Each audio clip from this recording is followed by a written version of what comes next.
Darating ang araw na luluhod si Adrian sa harapan ko, nagmamakaawa habang pinapanood niyang gumuho ang lahat ng kumpanyang ninakaw niya mula sa akin. Ang magaling kong biyenan na si Doña Celia ay mauubos ang laway kakadasal sa rosaryo niya sa loob ng maliit at madilim na selda. At ang babaeng tinuring kong nakababatang kapatid na umagaw sa asawa ko. Siya mismo ang magtuturo sa kanila pabagsak. Pero bago ko sila tuluyang durugin, kailangan ko munang dumaan sa pinakamasakit na gabi ng buhay ko. Mara, tapos na tayo. Hindi ko na kayang magpanggap na mahal kita, lalo na ngayong nandito na ang babaeng tunay na nagpapaligaya sa akin. Tumigil ang pag-ikot ng mundo ko. Kanina lang, nakangiti pa ako habang isinusuot ang pulang dress na nirigalo niya para sa aming 10th wedding anniversary. Kanina lang, ako pa mismo ang nagluto ng paboritong sabaw ng biyenan ko para iserve sa mismong hapag na ito. Ako ang nagbayad ng buong banquet na ito gamit ang sarili kong ipon para lang ipagdiwang ang pagmamahalan namin sa harap ng daan-daang bisita. Tapos ngayon, sa iisang iglap, naging estranghero ang lalaking pinangakuan ko ng habang buhay. Namatid ang mga ugat ko sa lamig. Ang baso ng wine na hawak ko ay tila naging yelo na bumabalot sa aking mga daliri. Hindi ako makahinga. Pakiramdam ko ay may nakabara sa lalamunan ko na pumipigil sa kahit anong salitang gusto kong isigaw. Tanging ang pagbilis ng tibok ng puso ko ang nararamdaman ko, na halos bumiyak sa aking dibdib. Nakita ko si Adrian na mahigpit na nakahawak sa kamay ni Nicole. Si Nicole, ang babaeng pinag-aral ko, binihisan, at kinupkop sa loob ng 12 taon. Nakayuko siya, suot ang isang puting dress. Nagkukunwaring inosente habang nakakapit sa asawa ko. Bago pa ako makabawi sa pagkabigla, umalingaw-ngaw ang malamig at may awtoridad na boses ni Doña Celia mula sa kabisera ng mesa. Mga guwardiya, ilabas niyo ang babaeng iyan. Wala siyang karapatang magdala ng kahit isang kusing o gamit palabas ng pamamahay na ito. Hawak niya ang kanyang paboritong rosaryo, kalmadong naguutos na parang nagtatapon lang ng sirang gamit. Gusto kong tumakbo, gusto kong bawiin ang dangal ko sa pamamagitan ng pag-alis, pero biglang may humablot sa braso ko. Si Lisa, ang matagal ko ng best friend. Mahigpit niya akong niyakap mula sa likod. Mara, oh my God, I'm so sorry, magpakatatag ka, umiiyak niyang sabi. Pero taliwas sa kanyang mga salita, ramdam ko ang matalim na pagkakabaon ng mga kuko niya sa braso ko. Pinipigilan niya akong makagalaw. Sa paglingon ko, nakita ko kung bakit. Nakatutok sa mukha ko ang mga kamera ng mga bisita. Sinadya ni Liza na itrap ako sa pwestong iyon para makita ng buong mundo ang mukha ng isang talunan, ang mukha ng isang asawang pinagtaksilan at itinapon sa mismong anibersaryo niya. Sa halip na magmakaawa, sa halip na umiyak at magmakaawa sa harap nila, ginamit ko ang buong lakas ko. Marahas kong winakli ang mga braso ni Liza hanggang sa muntik na siyang matumba. Wala akong binitawang salita. Hindi ko na tiningnan si Adrian o ang ahas niyang hawak. Naglakad ako ng diretso, taas no, patungo sa kwarto ng anak ko. Kinuha ko si Miguel na naguguluhan sa mga nangyayari. Hindi ko na inisip ang mga naiwan kong gamit, ang mga alahas o mga papeles. Ang mahalaga lang ay ang anak ko. Lumabas kami ng mansyon habang unti-unting bumubuhos ang malamig na ulan. Basang-basa ang pulang dress na suot ko nang makasakay kami sa isang lumang taxi. Nanginginig ang mga balikat ko, pilit itinatago kay Miguel ang pagguho ng mundo ko habang nakayakap siya sa akin. Nang paandarin ng driver ang sasakyan, biglang umilaw ang screen ng cellphone ko. Isang mensahe mula sa hindi kilalang numero ang bumulaga sa akin. Huwag mong pipirmahan ang divorce papers, plano nilang idiin ka para makulong. Ikaw ang pinakakinatatakutan nila. Kasabay ng pagbabasa ko sa mga salitang iyon, isang malakas na liwanag ng kidlat ang gumuhit sa madilim na kalangitan. Nasinundan ng nakakabinging kulog na tila nagbabadya ng isang malaking unos. Tila sumasabay ang walang humpay na buhos ng ulan sa labas ng mumurahing motel sa bigat ng nararamdaman ko. Nakatitig lang ako sa natutulog kong anak na si Miguel. Sa maliit na espasyong ito, malayo sa karangyaan ng mansyon ng mga Villanueva, paulit-ulit na nag-e-echo sa isip ko ang text message kagabi. May nagbabala sa akin. May nakakaalam ng totoong plano ng pamilya ng asawa ko. Isang sunod-sunod at nagmamadaling pagkatok sa pinto ang bumasag sa lalim ng aking pag-iisip. Pinunasan ko ang mga natuyong luha sa aking pisngi at dahan-dahang binuksan ang pinto. Bumulaga sa akin si Adrian. Basang-basa ang kanyang suot na mamahaling polo, gulo-gulo ang buhok, at nanginginig ang mga labi. Bago pa ako makapagsalita, bigla siyang lumuhod sa harapan ko. Mahigpit na hinawakan ang magkabilang kamay ko at ibinaon ang mukha niya sa aking mga palad. Ramdam ko ang mainit niyang luha na pumapatak sa balat ko. "Mara, please patawarin mo ako," humahagulgol niyang sabi. Ang boses niya ay basag na basag. Hindi ko alam ang ginagawa ko kagabi. Lasing na lasing ako. Si Nicole, nilandi niya ako, ginamit niya ang kahinaan ko para sirain tayo. "Ikaw lang ang mahal ko, Mara. Kayo ni Miguel ang buhay ko. Huwag mo akong iwan." Tiningnan ko ang lalaking kasama ko sa loob ng 10 taon. Ang asawang ipinagtanggol ko sa lahat. Umakyat ang matinding awa at kirot sa dibdib ko. Marahil ay totoo ang sinasabi niya. Marahil ay biktima lang din siya ng panlilinlang ni Nicole. Tumingin ako kay Miguel na mahimbing pa ring natutulog. Para sa anak ko, baka pwede pang ayusin ang lahat. Baka pwede ko siyang bigyan ng isa pang pagkakataon. Ngunit nagbago ang ihip ng hangin nang biglang may inilabas siyang isang brown envelope mula sa loob ng kanyang jacket. Mabilis siyang tumayo at nagpunas ng luha. "Mara, kailangan nating protektahan si Miguel mula kay Mama." Nagmamadaling paliwanag ni Adrian habang inilalatag ang mga papeles sa maliit na lamesa. "Kilala mo si Mama, kukunin niya ang lahat. Kaya inihanda ko ang dokumentong ito. Kailangan mo lang pirmahan ang Deed of Absolute Transfer of Rights. Ililipat natin ang buong kontrol ng scholarship funds sa pangalan ko para hindi niya pakialaman. Para ito sa future ng anak natin, Mara. Sign this and we will fly out of the country bukas na bukas din." Inabot niya sa akin ang isang mamahaling fountain pen. Napatingin ako sa mga pahina ng kontrata. Bilang isang chief accountant, hindi pwedeng makalagpas sa mata ko ang mga maliliit na letra. Hindi ito simpleng paglipat ng pondo. Nakasulat sa ilalim na isinusuko ko ang lahat ng karapatan ko bilang co-founder ng pondo. At higit sa lahat, may clause na umaako ako sa anumang financial discrepancies ng organisasyon. Kasabay ng pagbabasa ko, napansin ko ang isang maliit na galaw mula kay Adrian. Pasimple niyang inayos ang kanyang kumikinang na Rolex watch, sabay sulyap sa oras. Ugali niya ito. Sa tuwing nagsisinungaling si Adrian, lagi niyang hinahawakan ang relos niya dahil hindi niya mapakali ang sarili niya. Biglang nag-flashback sa isip ko ang text message kagabi. Plano nilang idin ka para makulong. Hindi siya nandito para makipagbalikan. Nandito siya para tapusin ang trabaho. Gusto nilang ako ang maging fall guy sa kung anumang kalokohang ginawa nila sa pera ng scholarship fund. Ang mga luha, ang pagluhod, ang paggamit sa pangalan ng anak namin. Lahat ng iyon ay isang napakalinaw na palabas. Kinuha ko ang fountain pen. Nakita ko ang biglaang pagningning ng mga mata ni Adrian. Halos pigilin niya ang kanyang paghinga habang hinihintay ang paglapat ng tinta sa papel. Para kay Miguel, mahina kong sabi. Kinuha ko ang tasang naglalaman ng bagong timplang, mainit na kape na nasa tabi ng lamesa. Kunwari ay iinumin ko ito bago pumirma. Ngunit sa isang mabilis na galaw, hinayaan kong dumulas ang tasa mula sa aking mga daliri. Bumuhos ang umaasong itim na likido ng direkta sa mismong pahina kung saan kailangan kong pumirma. Nabasa, nalusaw, at nasira ang buong kontrata. "Oh my God, I'm so sorry, Adrian." Nabitawan ko, kalmado kong sabi. Walang bahid ng pagkabigla sa boses ko. Sa isang iglap, nagbago ang hitsura ng asawa ko. Nawala ang nagmamakaawang asawa. Namula ang buong mukha niya, umigting ang kanyang panga, at nanlaki ang mga mata niya sa matinding galit. Ang mga kamay niyang kanina ay nakahawak sa akin ng mahigpit, ay biglang nakakuyom nang waring gusto akong saktan. "Ano ba? Tanga ka ba?" Malakas at nanggigigil niyang sigaw na nagpaatras sa akin ng isang hakbang. Ngunit bago pa siya makagawa ng panibagong hakbang, mabilis niyang nakontrol ang sarili niya nang mapagtanto niyang lumabas ang totoo niyang kulay.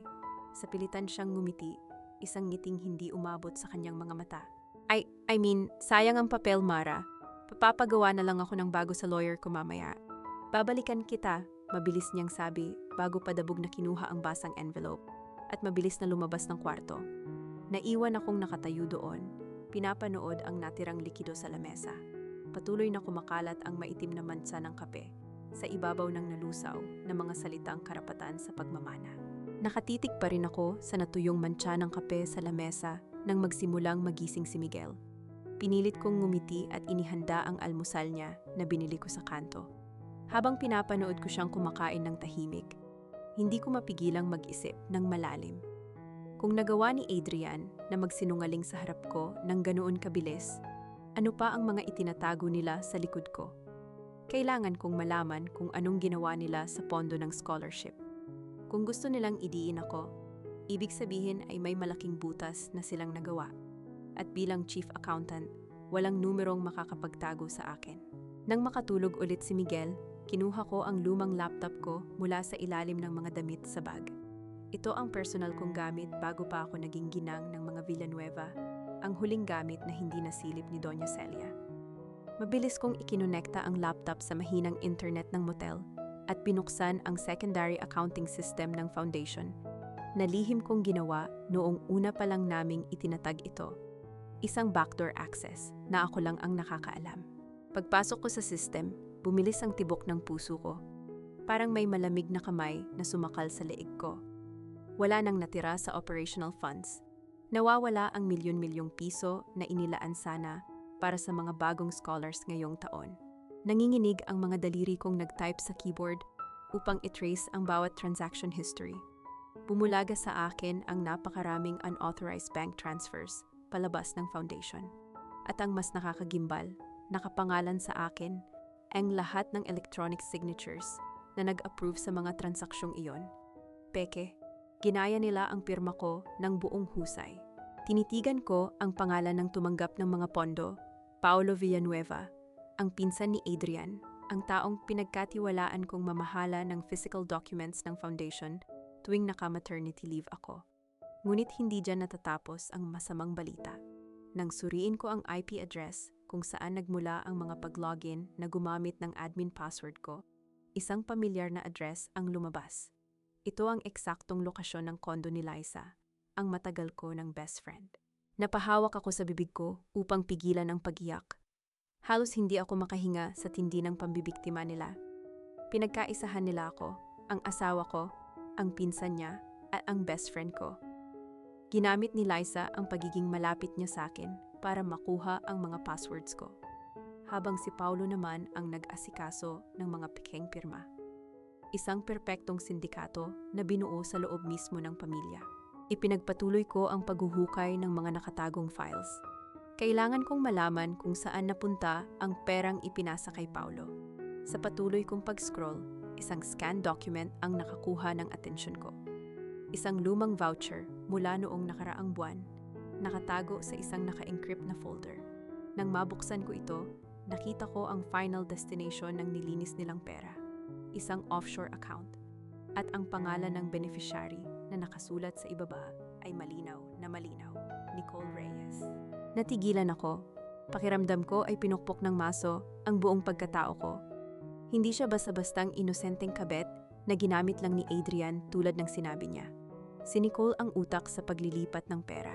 Biglang may pumasok na notification sa email ko.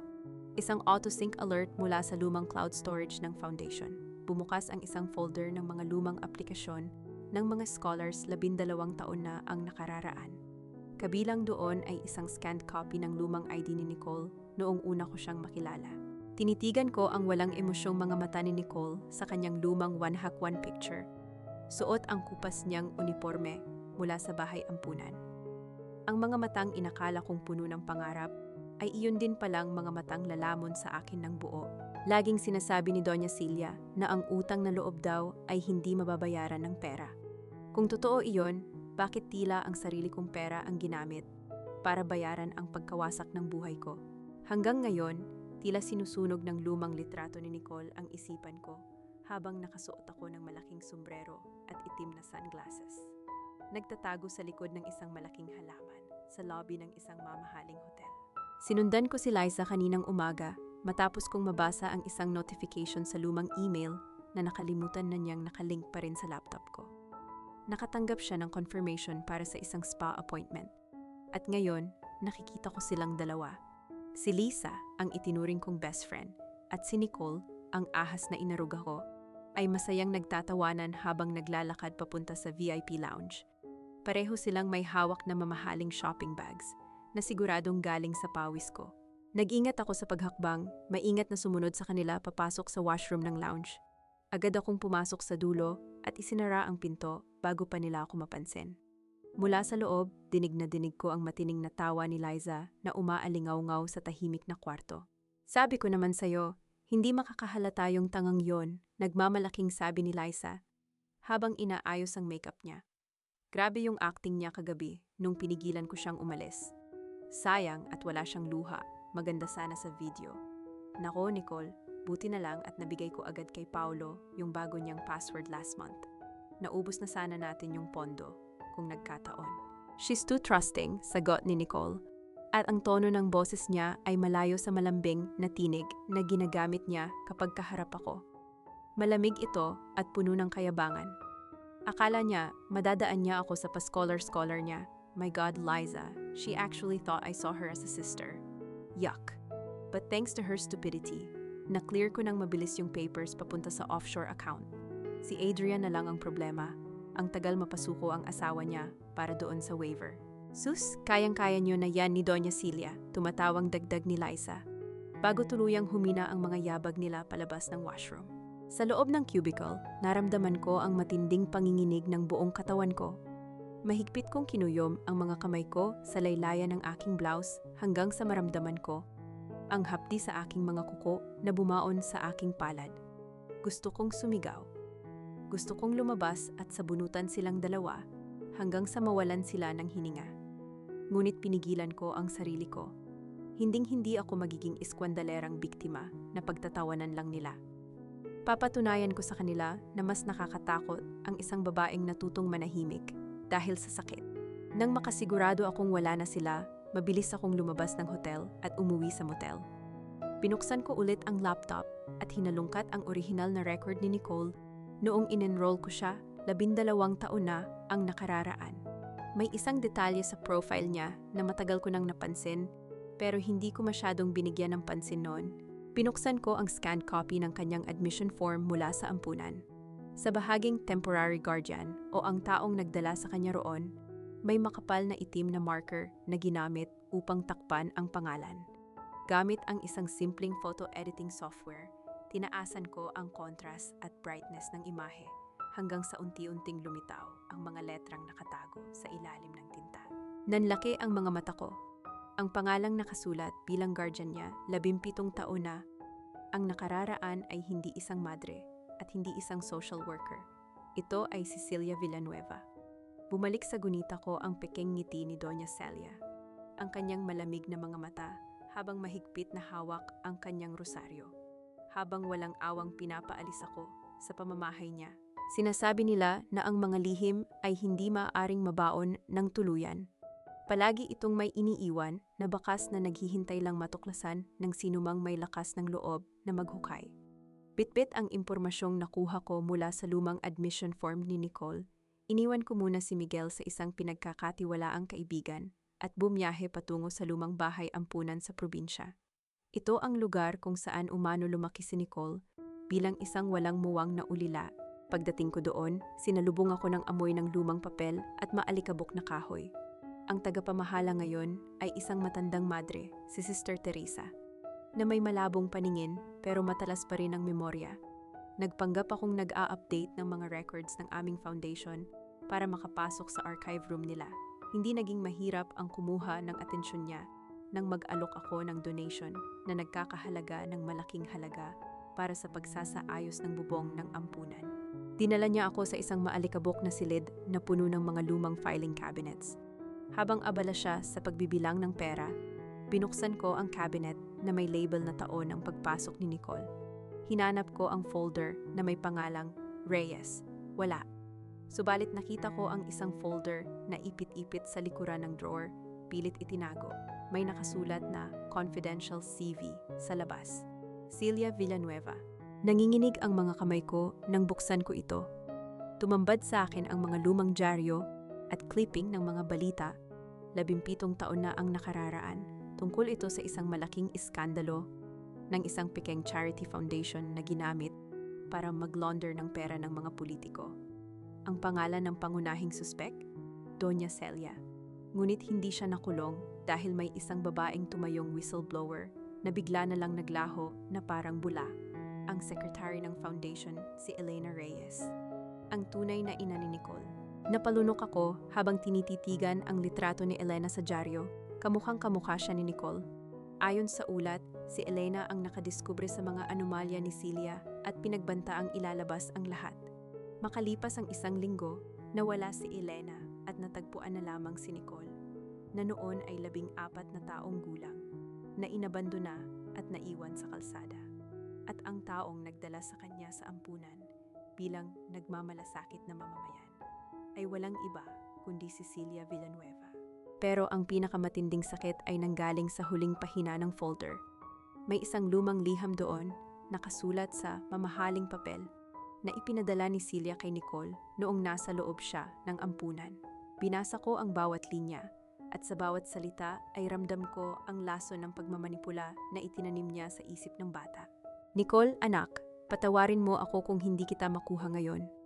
Tandaan mo na ang pamilya Villanueva ang tunay mong kakampi. Ang mga taong sumira sa buhay ng nanay mo, ang mga taong kumuha ng kinabukasan mo, ay ang mga taong tulad ni Mara. Siya at ang kanyang pamilya ang nag-frame up sa nanay mo. Darating ang araw, kukunin natin ang nararapat sa iyo. Mag-aral ka ng mabuti, pumasok ka sa buhay nila, at kunin mo ang lahat ng sa kanya. Kaya pala nung unang araw ko siyang tulungan, may malamig na tingin sa mga mata niya. Ginamit ni Doña Celia ang pera ko, ang kabaitan ko, upang buhayin ang mismong halimaw na sisira sa akin. Pinalaki niya si Nicole sa kasinungalingan at puot.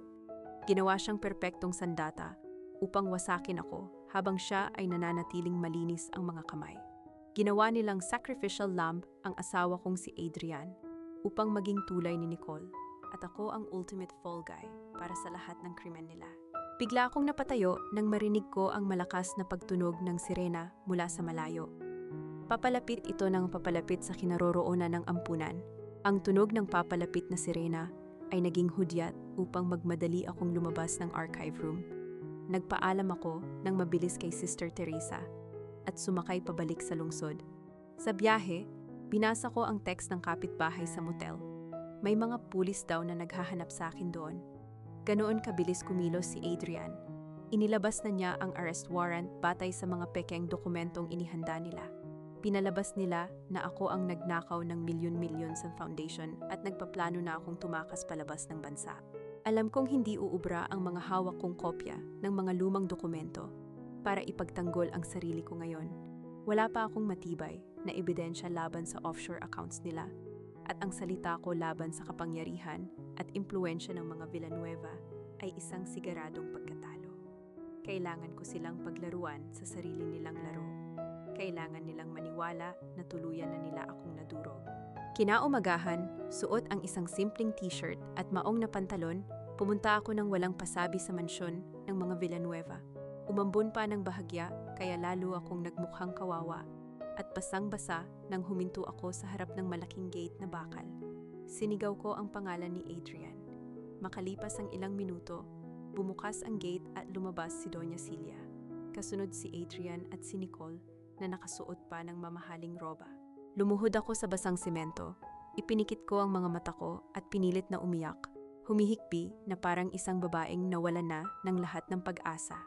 "Ma, please, tulungan niyo po ako," nagmamakaawa akong sabi, habang nakatingala kay Doña Celia. "Huwag niyo po akong ipakulong. Paano na si Miguel? Ayoko pong lumaki ang anak ko na walang ina. Gagawin ko ang lahat, ibibigay ko lahat ng hinihingi niyo. Iuurong niyo lang ang kaso." Ngumisi si Doña Celia, tila labis na nasisiyahan sa nakikita niyang pagkasira ko. Humigpit ang hawak niya sa kanyang rosaryo. "Huli na ang lahat, Mara," malamig niyang sagot, puno ng pagkasuklam. "Ikaw ang nagnakaw ng pera, kaya ikaw ang dapat magdusa. Ipinakita mo ang totoong kulay mo sa amin." Tumingin ako kay Adrian, nagkunwaring umaasa. "Adrian, parang awa mo na. Pumirma na ako sa dokumento. Ibinigay ko na sa inyo ang kontrol sa pondo. Aalis na kami ni Miguel, hindi nyo na kami makikita. Please, bawiin mo ang reklamo. Bumuntong hininga si Adrian, nagpapanggap na naawa, ngunit nakita ko ang pag-ikot ng mga mata niya. Tumalikod siya, umakbay kay Nicole, at nag-iwas ng tingin. Si Nicole naman ay nakangiti ng matipid. Ang mga mata ay puno ng tagumpay at pagmamay-ari. Kinuha ni Adrian ang isang papel mula sa bulsa niya. Ang kontratang nilagyan ko ng kape na ngayon ay ginawa na niyang bago. At inihagis ito sa harap ko. Pirmahan mo iyan, at kapag nagawa mo, baka sakaling kausapin ko ang mga pulis para bigyan ka ng oras na mag-empake. Pero huwag kang aasa na pababayaan ka naming makatakas ng tuluyan. Malamig na banta ni Adrian. Hinawakan ko ang papel at mabilis na pinirmahan ito habang patuloy sa pag-iyak. Nakita ko ang ngiting tagumpay sa labi ni Doña Celia nang kunin ng gwardya ang papel mula sa akin. Isinara nila ang malaking gate ng padabog. Iniwan akong nakaluhod sa ulanan, pistulang basahan na pinunasan ng dumi at itinapon. Ngunit nang marinig ko ang pag-click ng lock ng gate, dahan-dahan akong tumayo. Pinunasan ko ang mga luha ko gamit ang likod ng aking kamay at pinagpaga ng dumi sa aking tuhod. Inayos ko ang aking buhok at tiningnan ang higanting bahay na itinayo mula sa pawis at pera ko. Inilabas ko ang aking cellphone mula sa bulsa. Binuksan ko ang aking email app at nag-compose ng isang mensahe papunta sa aking abogado na lihim kong kinontak mula pa nang simulan kong itatag ang foundation. Ito ang huling baraha na hindi ko kailanman nabanggit kay Adrian. Ang nilalaman ng email ay maikli lang. I-activate ang close set. Pagka-send ko, tumalikod na ako at naglakad palayo habang sa screen ng telepono ko. Makikita ang loading bar na tuluyang umabot sa 100%. Habang inaayos ko ang mga damit namin ni Miguel sa loob ng lumang maleta, paulit-ulit kong sinasabi sa sarili ko na matatapos din ang kalbaryong ito. Kailangan lang naming magtiis sandali sa isa pang tagong apartment na nirentahan ng abogado ko habang inihahanda ang lahat para sa huling hakbang. Tanging ang presensya ng anak ko ang nagbibigay sa akin ng lakas para hindi bumigay. Napansin kong kanina patahimik si Miguel sa isang tabi. Nakatingin siya sa akin nang may halong pag-aalinlangan habang nilalaro ang isang maliit na bagay sa kanyang mga kamay. Lumapit ako at marahang hinaplos ang buhok niya. "Bakit, anak? May problema ba?" tanong ko. Nag-aalangan man, iniabot niya sa akin ang isang maliit na USB drive na may hugis ng paborito niyang superhero. "Ma, napulot ko po ito nung isang araw nung pinapunta ako ni Papa sa office ni Tito Paulo. Nahulog po ito sa ilalim ng desk niya. Kinuha ko ang USB at pinagmasdan ito. Hindi ko alam kung bakit biglang bumilis ang tibok ng puso ko. Mabilis kong kinuha ang laptop ko mula sa ibabaw ng kama at isinaksak ang maliit na device. Bumukas ang isang folder na naglalaman lamang ng iisang audio file na may petsang nakastamp 2 linggo bago ang aming anniversary. Klinik ko ang play button. Sa unang ilang segundo, tanging ingay lang ng pag-aayos ng mga papel ang naririnig. Pagkatapos ay umalingaw-ngaw ang isang pamilyar na boses. Isang boses na nagpatayo sa lahat ng balahibo ko sa katawan. Boses ni Doña Celia. "Siguraduhin mong malinis ang mga peking pirma, Paulo, maautoridad na utos ni Celia. Hindi pwedeng maghinala ang mga bangko. Kailangang magmukhang siya talaga ang nag-authorize ng mga transfers papunta sa offshore account ni Nicole." "Huwag kayong mag-alala, tita," sagot ng nanginginig na boses ni Paulo. "Kopya ko na ang pirma ni Mara. Pero, paano kung ipatrace niya ang pera? Babagsak kay Nicole ang lahat." Isang matalim na tawa ang narinig mula sa audio. Si Nicole. "Gagawin ba niya yon? Sobrang tiwala sa akin ng babaeng yon. Tsaka, nakahanda na ang mga ipinasa naming papeles sa pulis.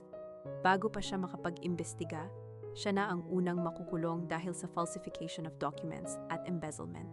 Dinig na dinig ko ang buntong hininga ni Adrian. "Bilisan niyo lang. Nauubusan na ako ng pasensya sa pagpapanggap sa harap niya. Nasusuka na akong tawagin siyang asawa." Bawat salita na lumabas sa speaker ay tila mga patalim na paulit-ulit na itinarak sa puso ko. Wala silang konsensya. Wala silang natitirang awa. Pinag-usapan nila ang pagsira sa buhay ko na parang pinag-uusapan lang nila ang menu para sa hapunan. At si Adrian, ang lalaking pinagkatiwalaan ko ng buhay ko. Ang unang nagbaon ng kutsilyo sa likod ko. Ngunit ang huling linya mula kay Doña Celia ang tuluyang nagpawala sa huling bakas ng pag-aalinlangan sa puso ko. Basta tandaan nyo, kailangan nating makuha ang lahat bago ilabas ang tunay na will and testament ni Eduardo, seryosong sabi ni Celia. Tinutukoy ang namayapa kong biyenan. Kapag nakulong na ang walang kwentang si Mara, Nicole, ang pwesto ng asawa at ang buong yaman ng pamilyang ito ay magiging iyo. Tinitigan ko ang screen ng laptop nang matapos ang recording. Ang hinahanap kong missing link, ang pruweba ng sabwatan na magdidiin sa kanila sa hukuman, ay aksidenteng napunta sa mga kamay ng mismong anak ko.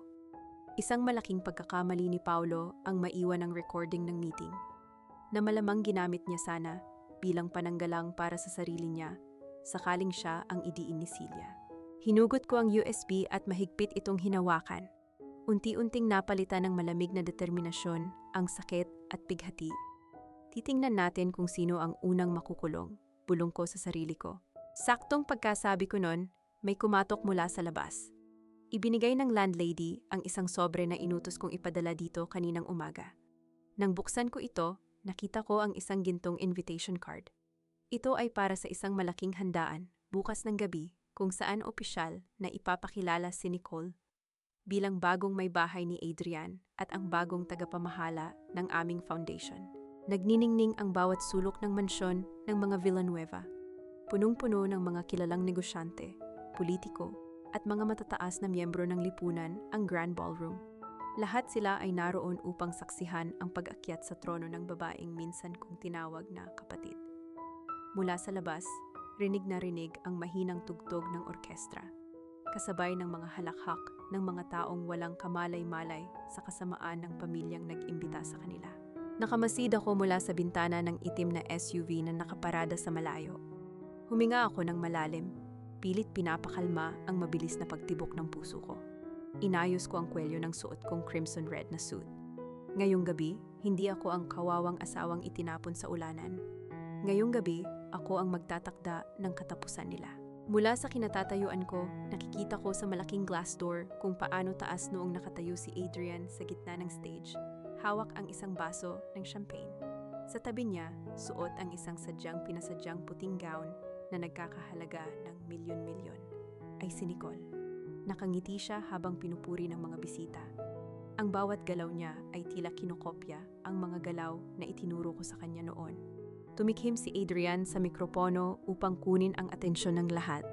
Natahimik ang buong bulwagan. Mga kaibigan, salamat sa inyong pagdalo, panimula ni Adrian. Ang kanyang boses ay umaapaw sa kayabangan.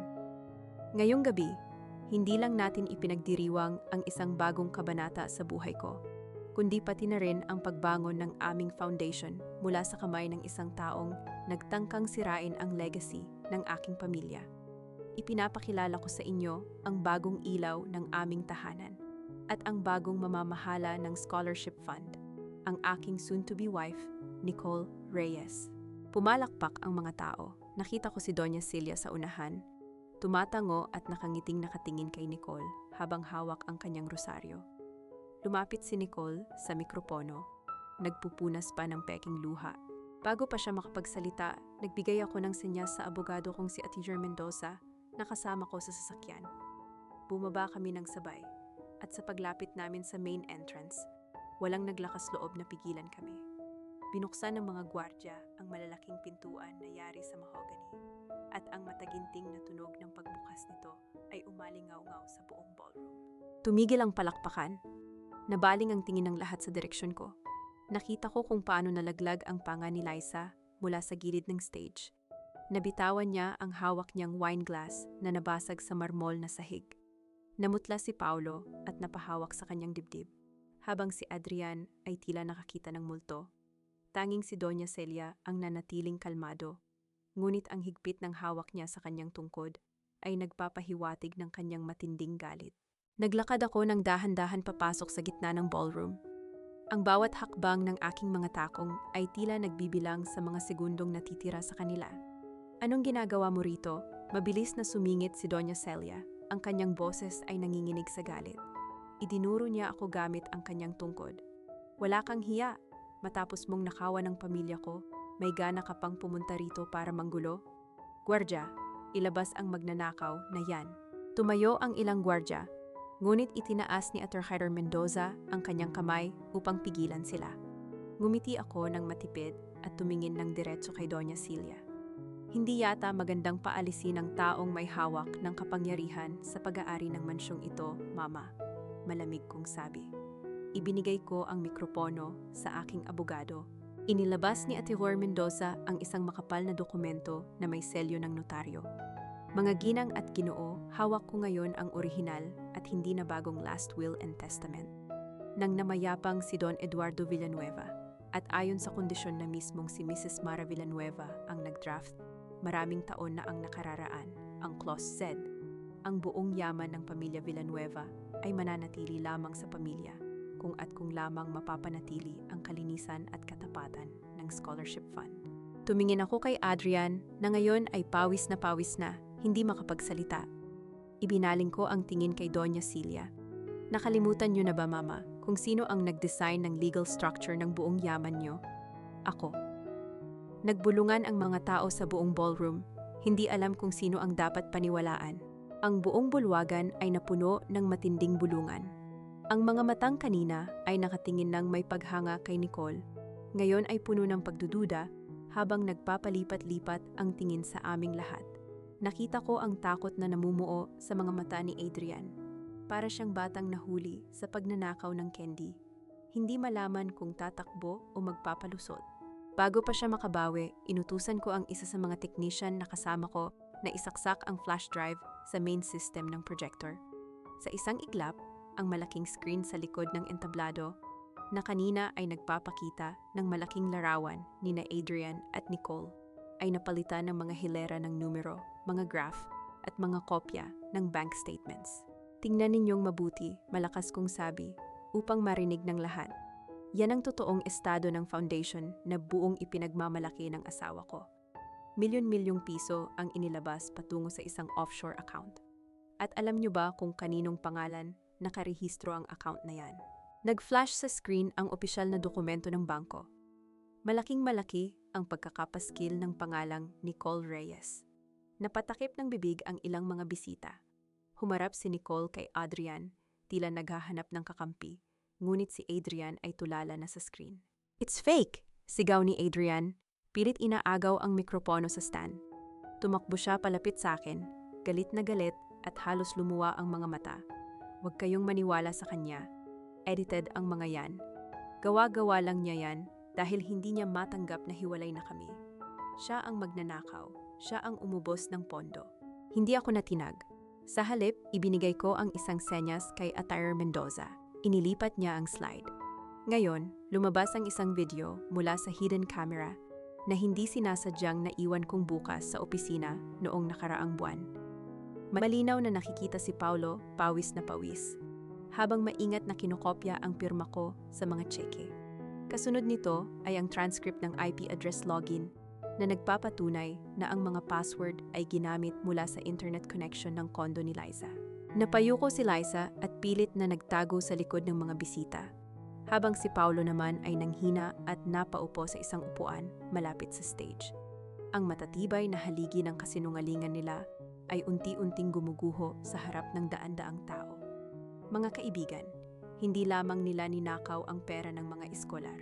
Patuloy ko, ang boses ko ay kalmado, ngunit may dalang bigat ng katarungan.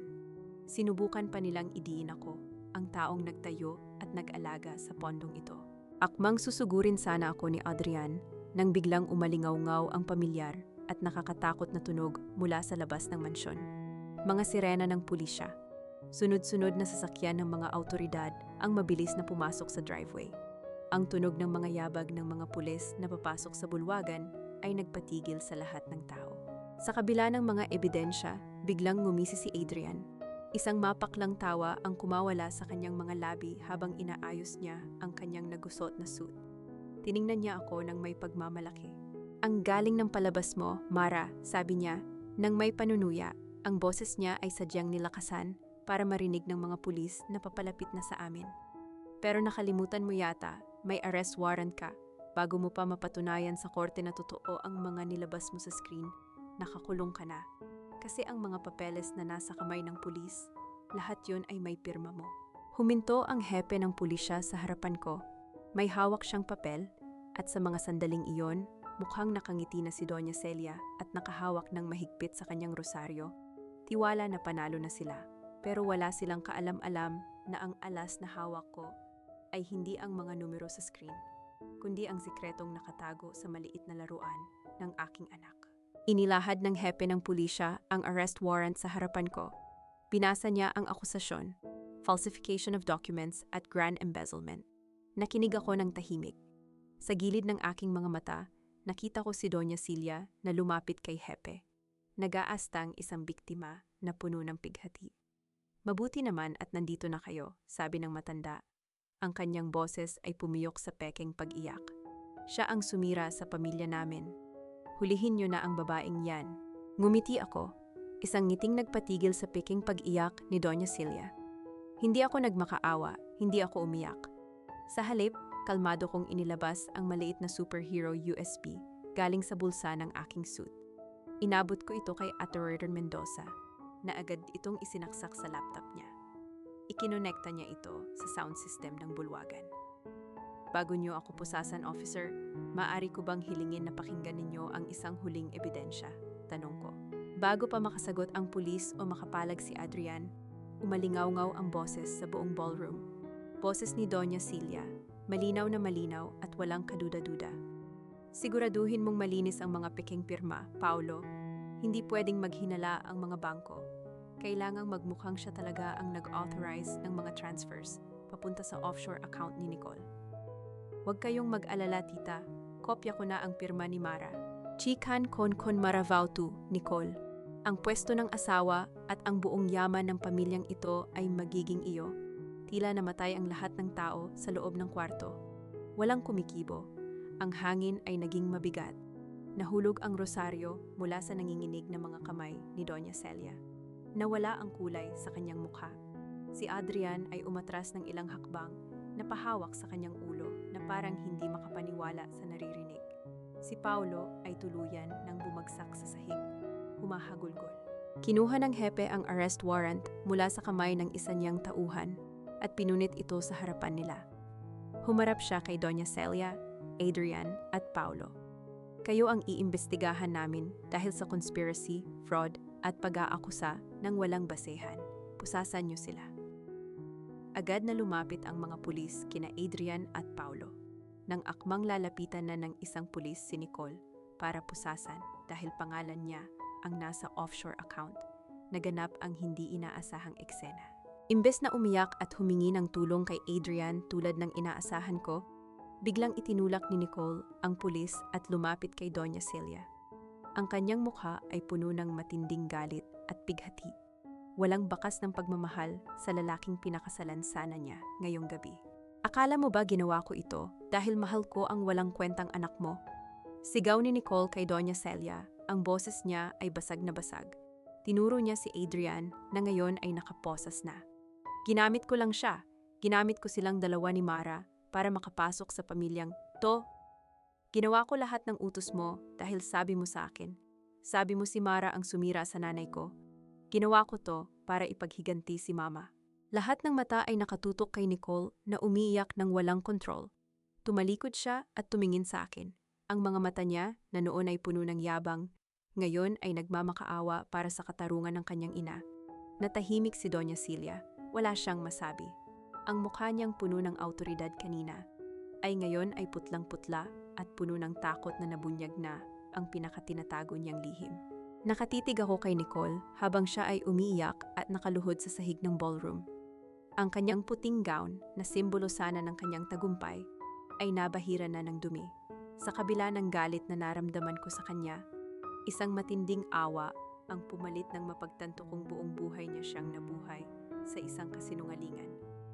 Pinaniwala siya na ako ang kalaban, habang ang tunay na demonyo ay ang taong mismong nag-ampon sa kanya.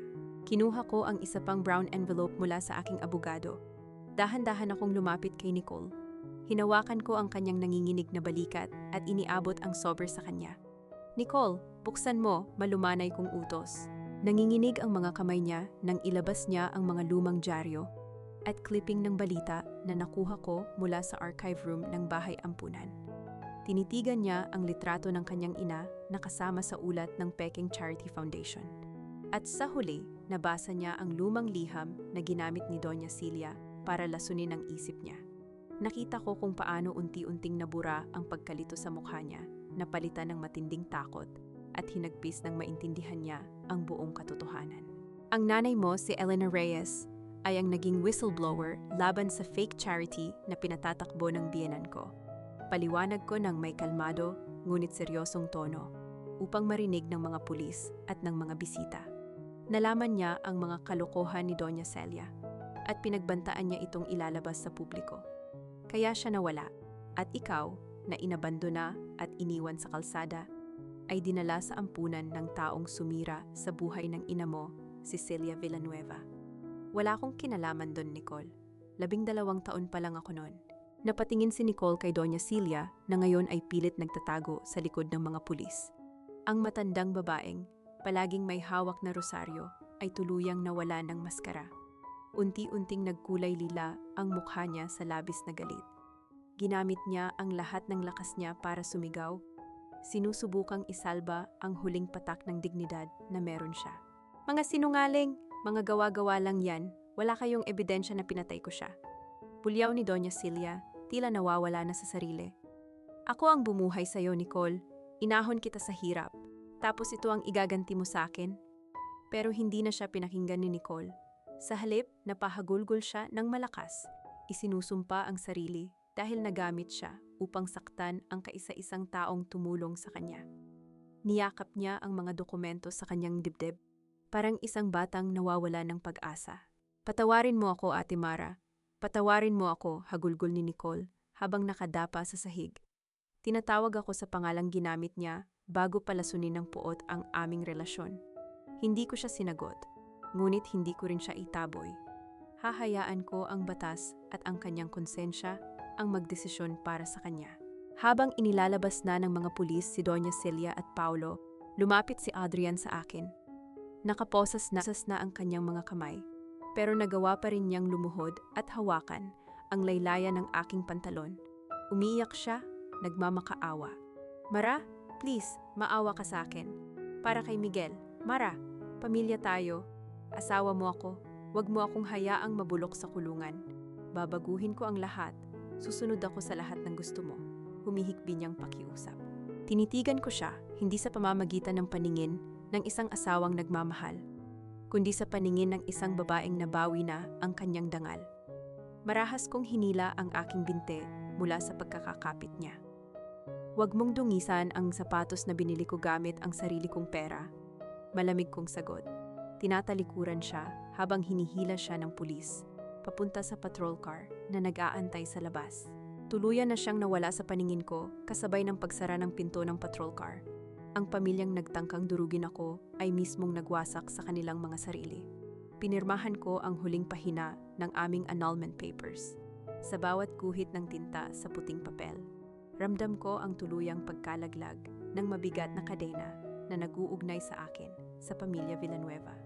Matapos ang ilang buwang walang awang labanan sa korte, tuluyan na akong malaya. Sa maliit na screen ng telebisyon sa opisina ng aking abogado, nag-flash ang pinakabagong balita.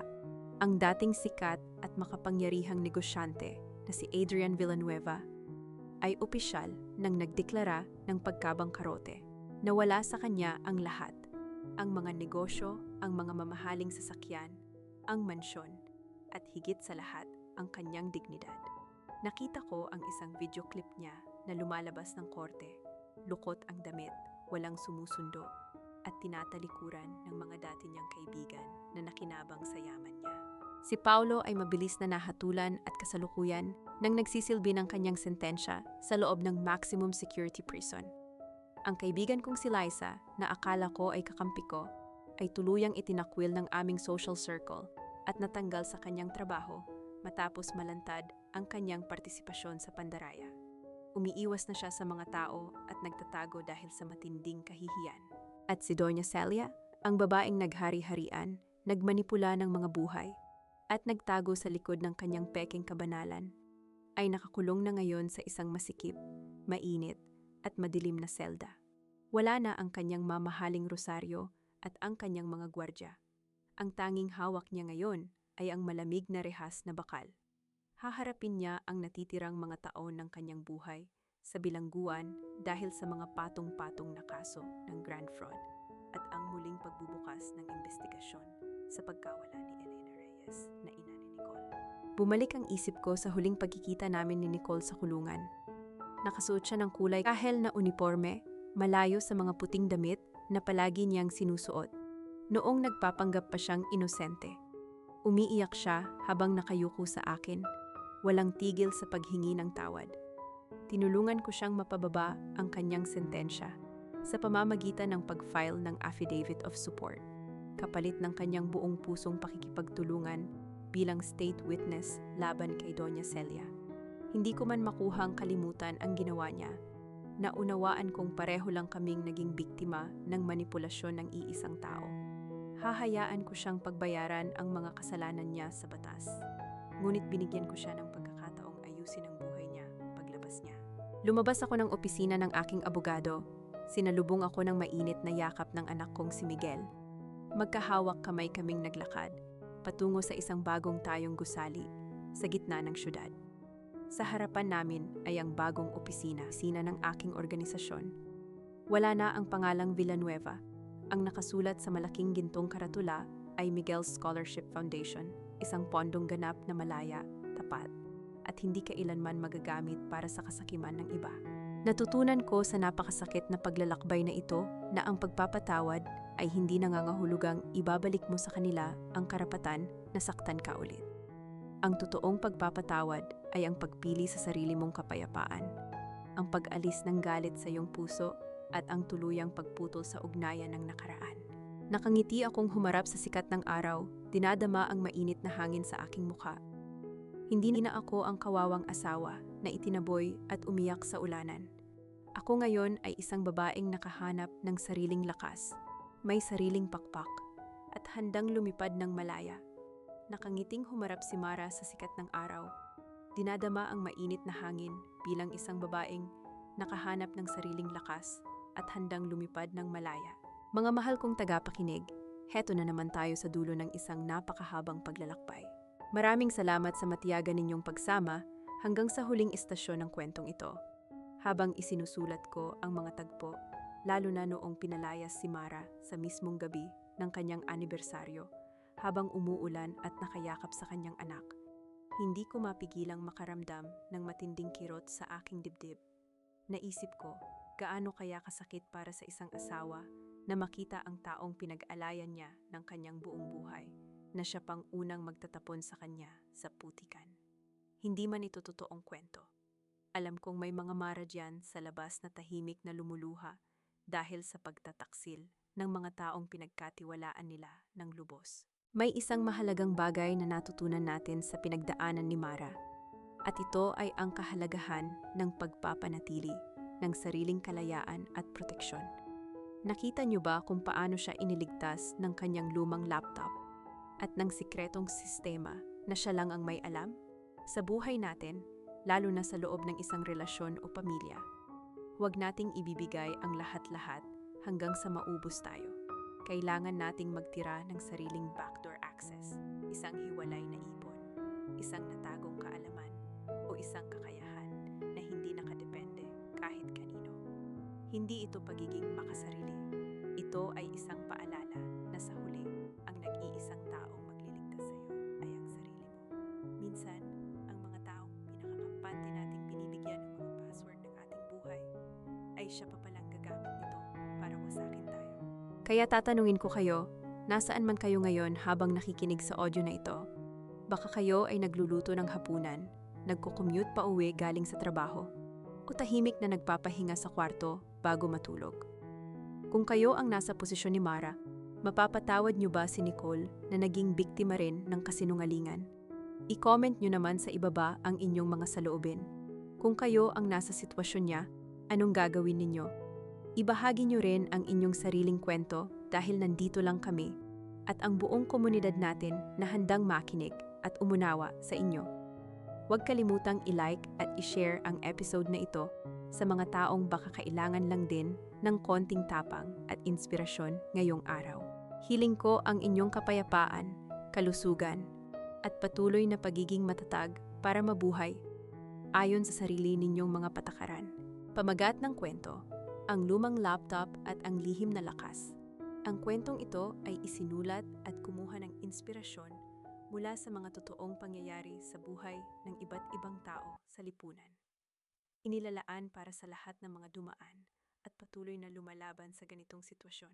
Paalala, ang lahat ng mga tauhan at pangyayari sa kwentong ito ay muling isinulat bilang piksyon at hindi naglalayong manisi o umatake ng sinuman.